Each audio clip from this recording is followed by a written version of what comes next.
How to change filing status on TurboTax.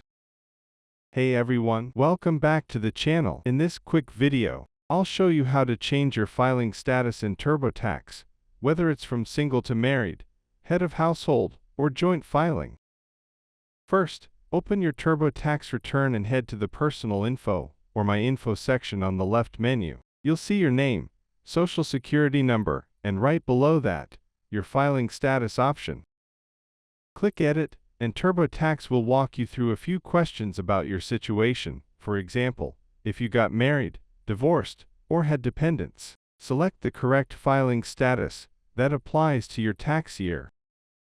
After updating, click Continue, and TurboTax will automatically adjust your forms and deductions based on your new status.